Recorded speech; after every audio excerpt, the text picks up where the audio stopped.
I'm Natalia Lobach, and this is Change Course. What game are you playing? I was recently coaching an executive who was going through a difficult time with a change implementation. This person has been asked to build a new program to enhance a specific piece of value inside an organization and grow revenue around a very specific area of delivery. And this executive was running into consistent resistance from another person in power. In previous episodes, I've talked about resistance, and I've talked about the adoption curve, and I've talked about letting the last 5% go. But what happens when you've got a person in power who is resisting your change? And not only just stubbornly resisting it, but also vocally resisting it and putting pressure on their people and their functional area to resist change. That's when you've got a bit of a problem, right? So most of the time in organizational change, you work with your leadership, you work within the power structure to make sure that you've got something in it for everybody who's part of that change. But sometimes the future and the what's in it for me isn't enough. And sometimes, based on the politics of the organization or personalities of people involved, you get into areas where you've got personal resistance. Now, this is, for me, in my experience, an area that I run into less. We don't tend to have a lot of areas of personal resistance because of the way that we manage change from the beginning.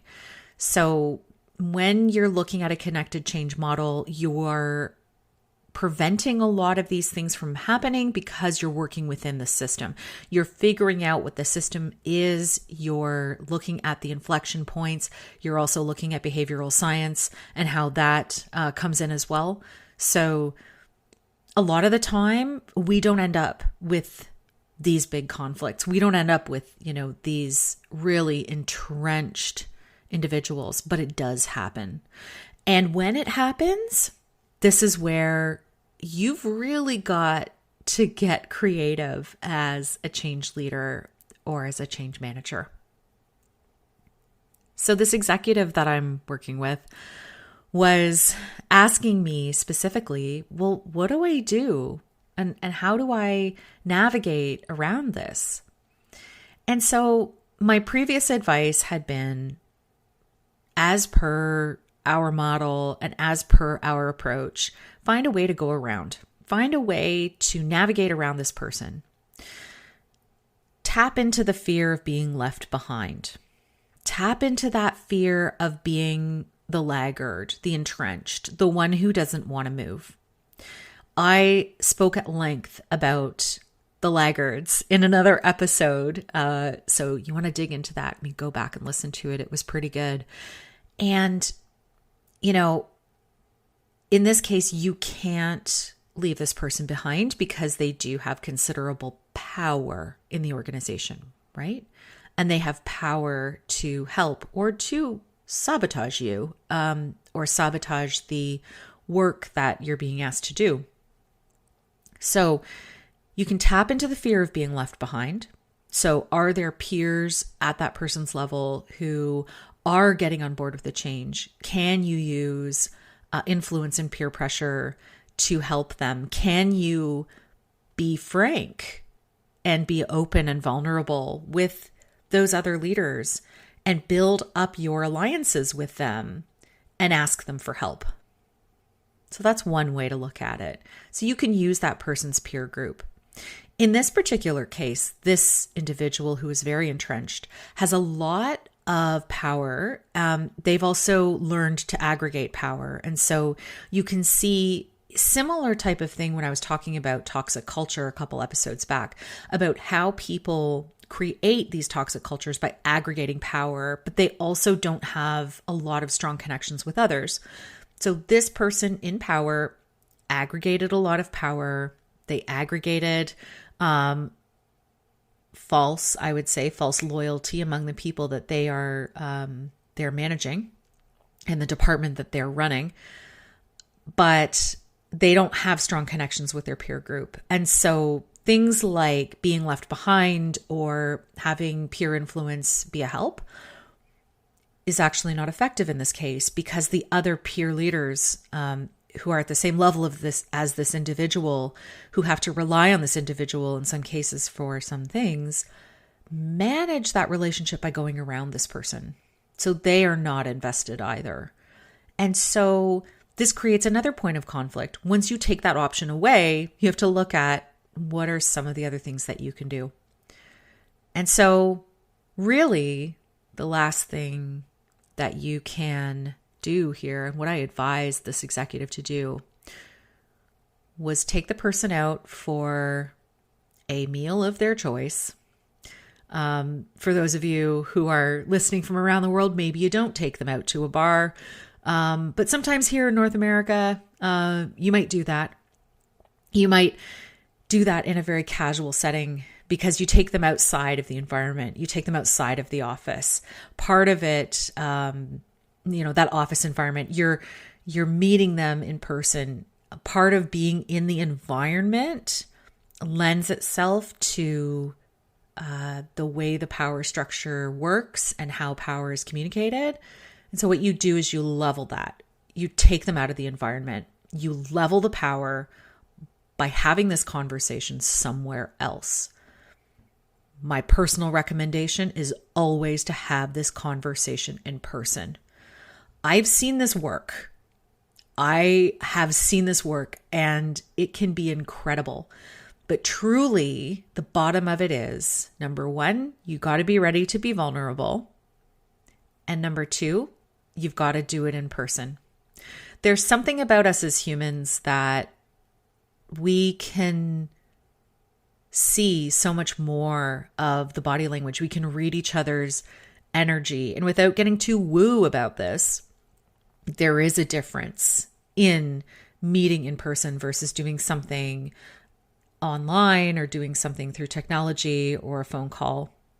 There's something about the tangibility of being able to see that person, look them in the eye, or even, shake their hand or whatever. And in a number of ways, just that setting, so setting up the right setting for this type of conversation, is really important. It's almost as important as the content of the conversation that you're going to have. So what do you do with somebody who's personally resisting? What do you do? What is the conversation that you have? Well, to sum this up, you want to know and you want to ask them, what game are you playing? There are opportunities to talk about your shared goals, potentially the goals of the organization, and potentially what's going to happen to them if they don't change. These are the types of negative incentive conversations that we typically don't want to have at the beginning of a change. But in this case, if push comes to shove, you really want to outline for them what those negative consequences are going to look like for them personally. Whether it's, and usually I would say it's not coming from you as their direct peer. It's not coming from you as the change leader. It's going to come from somewhere else in the organization, and it's going to come from someone else. Unfortunately, this can, if not done with finesse, this can make people feel like they are very cornered. But it's really about telling a future story and saying, this is what the future could look like. So what game are you playing?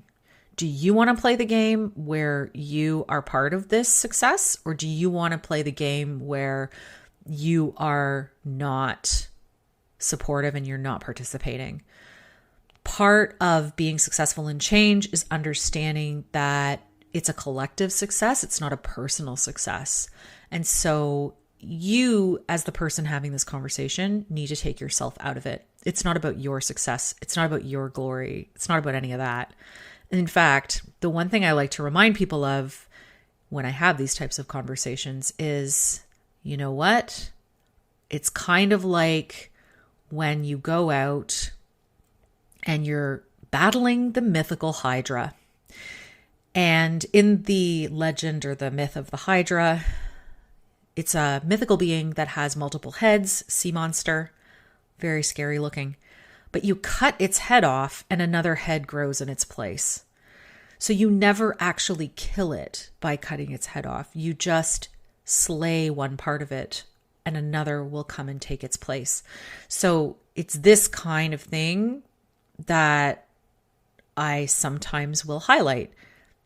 Sure, you can try to corner me out. You can try to sabotage me. You can try to push me out of the organization.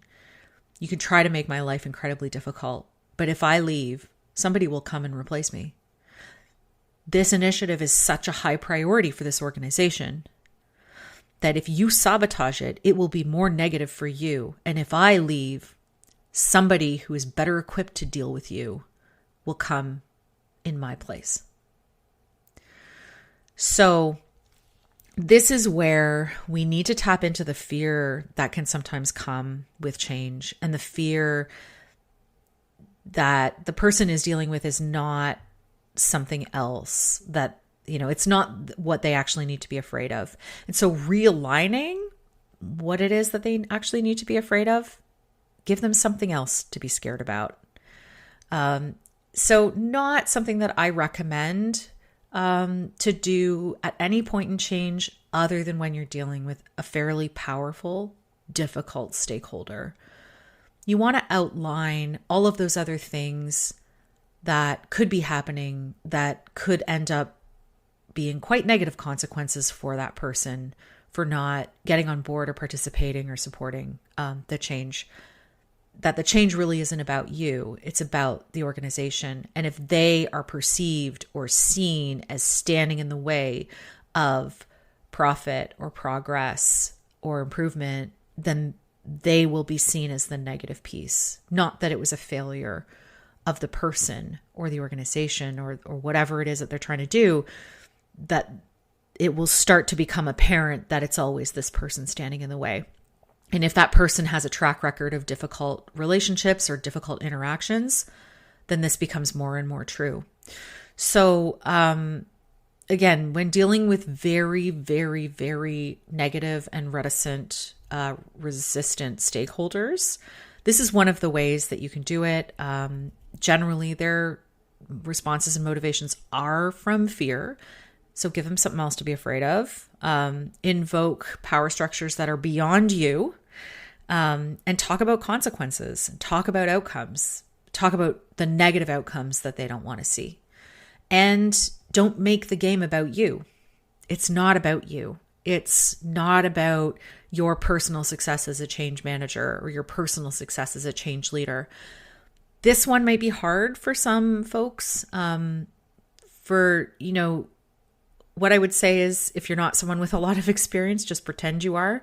And just imagine that, you know, you've had success in the past and this doesn't make or break you. You will be successfs at your next one. And if you have to move on or do something else, it's not about you. And so often these kind of conflicts are person driven. They're between two people. It's a personality type of conflict, or the person who's resistant is very resistant because of the person or the role. And so if you take that part away, it gives them less to push against. It gives them really just clear air that is there. It has nothing to do with you. If you take that out of the equation, it makes it harder for them to fight you. The very last thing that I'm going to say is that I was going to call this episode Don't Hate the Player, Hate the Game, which I think is probably one of the funniest sayings and one of the truest sayings out there. And, really it's about bringing the one thing that you could potentially bring the person on side with is the game. And you're just a player and they're just a player. It's about the system that you're a part of. It's about this greater thing that is happening. And really to acknowledge that it's going to happen. It's going to happen, whether it's you, whether it's someone else, whether they're still there or they're not, it's going to happen anyway. So it's about the system. So instead of creating an enemy out of you or creating an enemy out of another powerful person in the organization, really the enemy can become the system. So there's another different way that you could direct some of the frustration and some of the anger. The very last thing that I'm going to say here is that these are very vulnerable conversations. And so when you're going into this, you need to have the right mindset. You cannot make this a personal conflict about you. If the person is pushing your buttons or making you upset or making you angry, it's not the time for the conversation. You need to find the right time. So make sure that you're in the right mindset before you do this. And this is one of the ways that you can really work through some of those more difficult stakeholder relationships. Remember, you don't need to be friends with everyone. You just need to make sure that they're not standing in the way of the change that needs to happen. And the reason for the change is beyond you. It's something greater than you. It's bigger than you, and it's not about you. So, good luck. I mean, this was the bulk of the coaching that I offered to this executive who came to me, who was working through this really difficult change. And honestly, the result of it was that the person that this very difficult resistor, this peer of theirs, has stopped outwardly and visibly sabotaging the effort. They are certainly not friendly.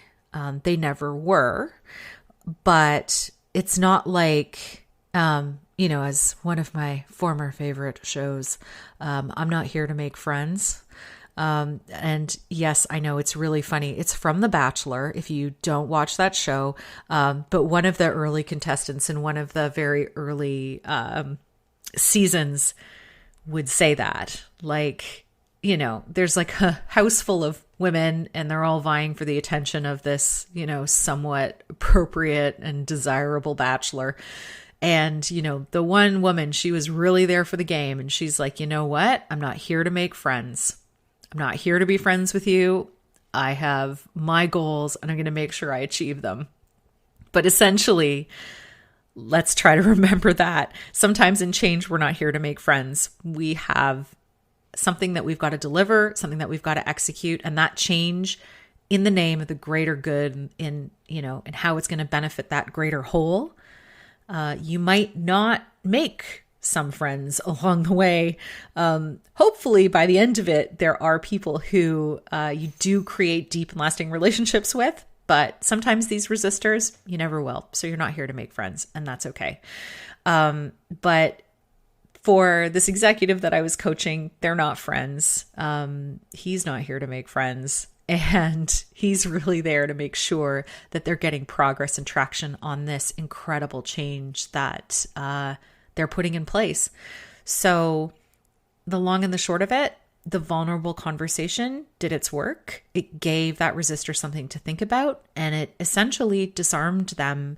And where there was a power vacuum in terms of this change, it's now created a little more openness and a little more room to at least not be actively resisting or sabotaging the change, but more into neutral territory, which is way better than where this person started.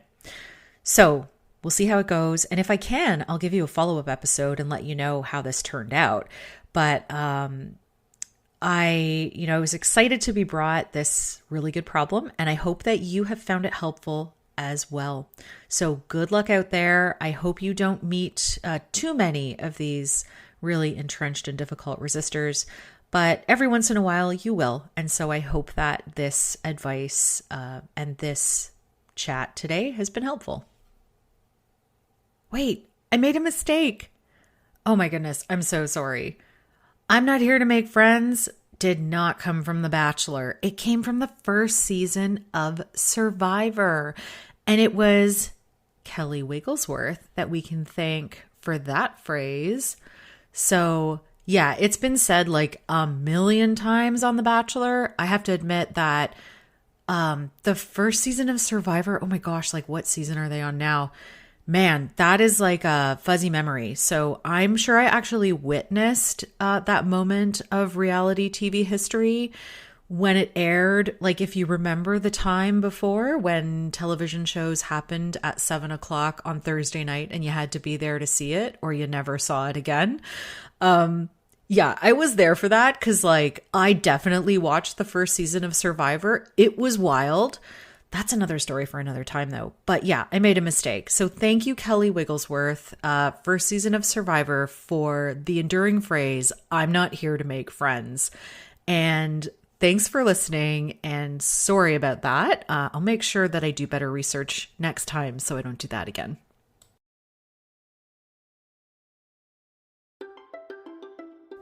Thank you for listening. If you liked what you heard, I invite you to like, share, rate, and subscribe because it helps others find us. Change Course is brought to you by Charthouse Advisory Services and ConnectedChange.com. Our music is Levity by Emily Clausen. Show notes have moved. We're now at ConnectedChange.com.